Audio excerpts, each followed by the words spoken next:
Middle east जंग के बीच अब ईरान के साथ यमन में हूती विद्रोहियों ने अपने मजबूत संबंधों को एक बार फिर दिखाया है। बता दें कि ये समूह ईरान से सैन्य, आर्थिक और राजनीतिक मदद लेता है। हूतियों ने ये साफ कर दिया है कि जरूरत पड़ने पर वे ईरान के साथ मिडिल ईस्ट युद्ध में शामिल होंगे।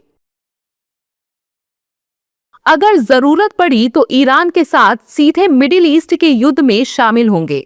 अगर कोई नई ताकतें अमेरिका और इजराइल के साथ मिलकर ईरान या उसके सहयोगियों पर हमला करती है या रेड सी का इस्तेमाल ईरान के खिलाफ किया जाता है तो सक्रिय रूप से युद्ध में उतरेंगे। देखिए, जहाँ तक स्ट्रेट ऑफ हॉर्मुज़ की बात है, वहाँ पर ऑयल, गैस और बाकी ट्रेड्स के ऊपर भी फ़र्क पड़ा है। भारत के एक्सपोर्ट्स उस इलाके में जाते हैं और वहाँ से कई चीज़ें इंपोर्ट भी होती हैं। तो ये सिर्फ ऑयल और गैस की बात नहीं है, कई चीज़ों की बात है।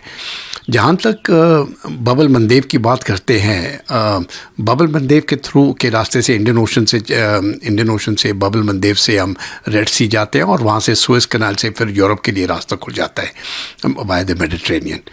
तो ये जो रूट है, यहाँ पर भी जो ट्रेड वहाँ से आती है उसके ऊपर असर पड़ सकता है। लेकिन हूतीस के पास उतनी ताकत नहीं है इस ट्रेड को बंद करने की जिस प्रकार से ईरान की है। ईरान का सिचुएशन अलग है और बबल मंदेव की सिचुएशन जो है ये अलग है।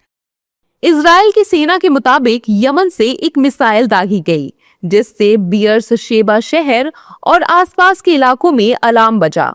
हूतियों की ये दखल अब अरब प्रायद्वीप में युद्ध का नया मोर्चा खोल सकती है।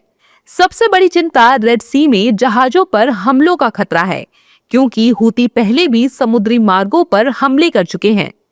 2025 में डोनाल्ड ट्रंप ने ब्रिटेन के साथ मिलकर हूतियों के हमले को रोकने के लिए बमबारी अभियान चलाया था। इस अभियान में हूती नेताओं को मार गिराया गया और हजारों लक्ष्यों को नष्ट किया गया, लेकिन अंत में समझौते के तहत युद्ध विराम हुआ। हालांकि रिटायर्ड मेजर जनरल ध्रुव सिंह कटोच ने बताया कि इस ट्रेड को बंद करने की ताकत नहीं है। जहाँ तक हूती की बात है, यस, थोड़ा सा वो हल्का थोड़ा बहुत नुकसान कर सकते हैं, लेकिन उनकी ताकत जो है वो ईरान से आती है और ईरान खुद ही अपनी स्ट्रेट ऑफ हॉर्मुज़ भी खुलने वाला है।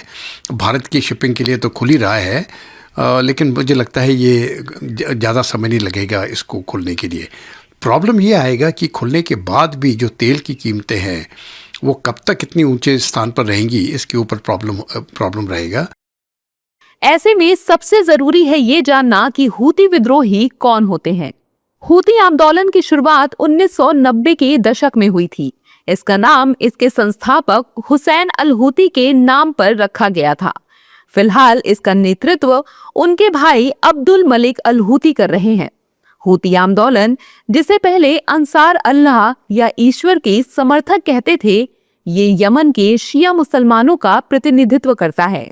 हूती एक राजनीतिक और धार्मिक समूह है। ये ईरान के नेतृत्व वाले एक्सेस ऑफ रेजिस्टेंस का हिस्सा है। हूती इजराइल, अमेरिका और पश्चिम देशों के खिलाफ खड़े हैं। इस समूह के सहयोगी हमास और लेबनान का हिजबुल्लाह भी है।